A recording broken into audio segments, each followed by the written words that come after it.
इसमें अब भारतीय जनता पार्टी बार बार याद दिला रही है कि मुलायम सिंह यादव ने कैसे गोलियां चलाई थी। बार बार बात कर रही है कि योगी के शासन में कोई दंगे नहीं हुए, इसके पहले अखिलेश के शासन में दंगे हुए। तो यदि समाजवादी पार्टी का शासन होगा तो ये फिर दंगा होगा। ये गुंडाई वाली छवि से मुक्ति पाना चाहते हैं अखिलेश। और आज जो हुआ ये मुझे समझ में नहीं आता कि प्रधानमंत्री जब आते हैं या प्रधानमंत्री की जब रैली होती है तो कई टायर की सिक्योरिटी होती है, कई लेवल्स की सिक्योरिटी जांच होती है, फूक फूक के कदम रखा जाता है क्योंकि वो देश के प्रधानमंत्री है। वैसे भी उनको सबसे ज्यादा सिक्योरिटी मिलती है। ऐसे में उत्तर प्रदेश पुलिस की इंटेलिजेंस क्या कर रही थी? यदि ये लोग इतना तोड़फोड़ कर गए तो क्या ये अखिलेश के लोग थे क्या? क्योंकि आपने कहा कि अखिलेश ने उनको समाजवादी पार्टी से निकालने की बात की। यदि वो समाजवादी पार्टी से निकाले जाते इसका मतलब समाजवादी पार्टी के सदस्य थे। तो समाजवादी पार्टी में क्या ऐसे वो पुराने वाले सदस्य अभी भी बचे हैं कि जो कल यादव की सत्ता आने के बाद यादवों की गुंडागर्दी शुरू करेंगे? एक नरेशन उत्तर प्रदेश में जब हम बात करते हैं लोगों से तो ये भी मिलता है कि कुछ लोग ये कहते हैं कि चलो ठीक है, ठाकुरवाद चला, ठाकुरों की दबंगाई चली, लेकिन फिर आप किसकी दबंगाई पसंद करोगे? ठाकुरों की दबंगाई पसंद करोगे कि यादवों की दबंगाई पसंद करोगे? मतलब अब दबंगाइयों में भी और प्रताड़ना में भी किसकी प्रताड़ना आपको ठीक लगेगी? ठाकुरों की लगेगी कि यादवों की लगेगी? इस बारे में भी एक नरेशन देने का प्रयास कर किया जा रहा है। रही दंगों की बात, एक बात हमेशा विनीता जी याद रखिए आप, चोर के हाथ में यदि आप चाबी दोगे तो चोरी कभी नहीं होगी। दंगे कौन करवाता है और दंगों से फायदा किसको होता है, ये बात देखिए। कोई भी दंगा जब होता है तो उसका फायदा और नुकसान ये दोनों चीजें देखी जाती है। दंगे जब भी होते हैं तो दंगे करने से, जब भी हिंदू मुसलमान के दंगे हुए उससे हमेशा फायदा भारतीय जनता पार्टी को मिला, क्योंकि जैसे ही हिंदू मुसलमान का दंगा होता है हिंदू वोट कंसोलिडेट होता है। जाति और जो ओबीसी है या अति दलित है या फिर आपका प्रोफेशन क्या है या फिर आप किस काम गांव से हो, किस इसको मानते हो, ये कई मायना नहीं रखता। सब सारे हिंदू हो जाते हैं जब हिंदुओं के ऊपर आक्रमण होता है और कहा जाता है कि हिंदू खतरे में है।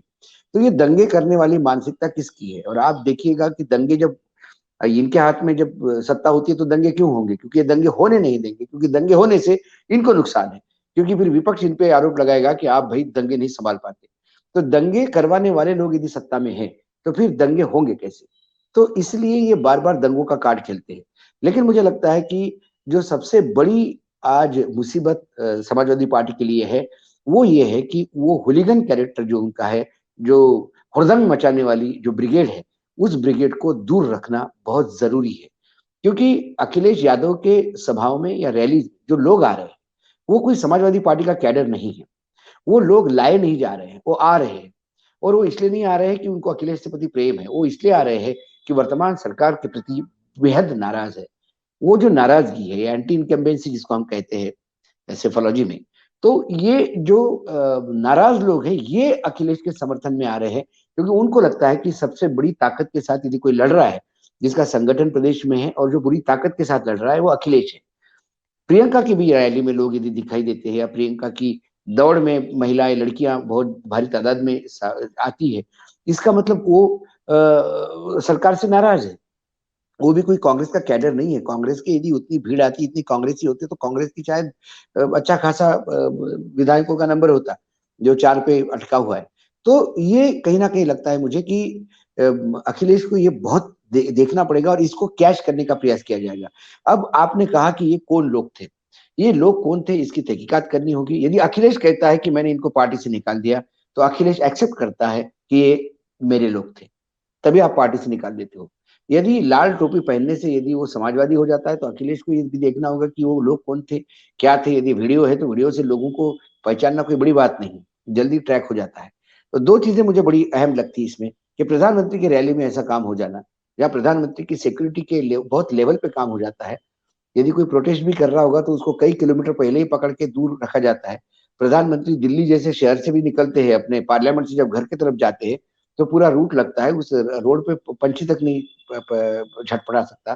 तो ऐसी स्थिति में ये इतना बड़ा लैक्स कैसा हो गया और हुआ तो क्या ये करवाया गया ताकि आपको कहीं, क्योंकि आज के डेट में जो वर्तमान में राजनीति का स्तर इतना नीचे गिर गया है, ये सारी चीजें कराई भी जा सकती है। और ये कराने के पीछे कई इसमें से अर्थ निकलते हैं। तो एक इनकम टैक्स की रेड का यदि वीडियो और फुटेज सब बाहर आता है और नोटों के सारे फोटोग्राफ्स बाहर आते हैं, तो वो किसी कारण के साथ ही बाहर आए थे। इसके पहले रेड शिखर पे हुई थी, 3 साढ़े 3 करोड़ का उसने शायद पेनल्टी दी। तब तो कोई फोटोग्राफ बाहर नहीं आया, तब भी तो अंदर गए होंगे, तब भी तो कुछ मिला होगा, तभी तो 3 साढ़े 3 लाख 3 साढ़े 3 करोड़ की पेनल्टी लगी है। तो ये तमाम चीजें बड़ी सब्जेक्टिव हो जाती है। एजेंसियों का यूज, ये तमाम बातों का यूज। तो इसमें 2 बातें बड़ी अहम हैं जिसको बहुत बारीकी से देखना होगा कि इतनी हाई सिक्योरिटी में ये लोग पहुंच के इतना काम कैसे कर चुके। और जब ये तोड़ रहे थे तो प्रधानमंत्री की रैली में तो जनसागर उमड़ता है, जो भारतीय जनता पार्टी के कार्यकर्ता है ऐसा उनका मानना है। तो फिर उन कार्यकर्ताओं ने ये तोड़फोड़ कैसी होने दी? नहीं तो बाकी जगह गाय के ट्रक भी जा रहे होंगे तो ये लोग रोक के किसी के घर में घुस के इसके फ्रिज में क्या रखा है ये तक देख लेते हैं। कोई लड़का लड़की पार्क में बैठ गया है तो उसके अंदर ढूंढ लेते हैं। और ये प्रधानमंत्री की रैली में आके कोई तोड़फोड़ मच रहा है तो बीजेपी वाले क्या चूड़ियां पहन के बैठे हुए थे क्या कि ये होने दिया गया या लाल टोपी पहना के भेज दिया गया? अखिलेश ने किस बिना पे इनको सब पार्टी से निकाल दिया? क्या ये पार्टी के कोई मेंबर थे, पार्टी के कोई पदाधिकारी थे? ये तमाम चीजें सामने जब तक नहीं आती तब तक कुछ कहना नहीं होगा। लेकिन मैं सभी ऑप्शंस पे यहाँ पे मैं ऑप्शंस को लेके चल रहा हूँ क्योंकि वर्तमान में राजनीति बहुत ही घटिया स्तर पे आ गई है। आप किसी के घर में घुस के देते हो, कोई किसी को चिलम वाला कहता है, कोई किसी को पौआ रखने वाला कहता है। अब इस लो लेवल पे जब बात आती है और मतलब अब कोई स्तर रहा ही नहीं जिस स्तर की रिपोर्टिंग भी करी जाए तो यदि कोई अच्छा खासा सेंसिबल जर्नलिस्ट हो तो उसके पास शब्द कम पड़ते हैं कि ऐसी रिपोर्टिंग भी कैसे करे। नेताओं के भाषण इतने झूठ के पुलिंदे से भरे रहते हैं कि किसी का भी इत्र किसी के भी नाम पे चिपकाया जाता है। पम्मी जैन और पीयूष जैन इसमें भी फर्क नहीं समझ में आते। तो झूठ फरेब ये जब परोसा जा रहा है खुल के, तो ऐसे में ऐसे जो इंसिडेंट्स होते हैं और हाई प्रोफाइल इंसिडेंट्स होते हैं बीजेपी की सरकार होते हुए होते हैं, तो इसमें कहीं ना कहीं एक शक की सुई जाती है कि ये हुआ या करवाया गया। तो इसमें इन्वेस्टिगेशन होने की जरूरत है। प्रधानमंत्री की सिक्योरिटी के मामला है, वहां यदि तोड़फोड़ होती है तो मुझे लगता है कि लंबे एक बहुत एक ये छोटा मोटा मामला नहीं जितने इतना इजीली किया जाता है। और यदि ये करवाया गया हो तो फिर आपको एक राजनीति में एक नई मिसाल मिलेगी कि आप किस लेवल पे नीचे गिर सकते हो। और आप हमसे जुड़े रहने के लिए सब्सक्राइब करें YouTube पर, फॉलो करें Twitter पर और लाइक करें Facebook पर। और ज्यादा जानकारी के लिए आपको टाइप करना होगा सिर्फ न्यूज़ नशा।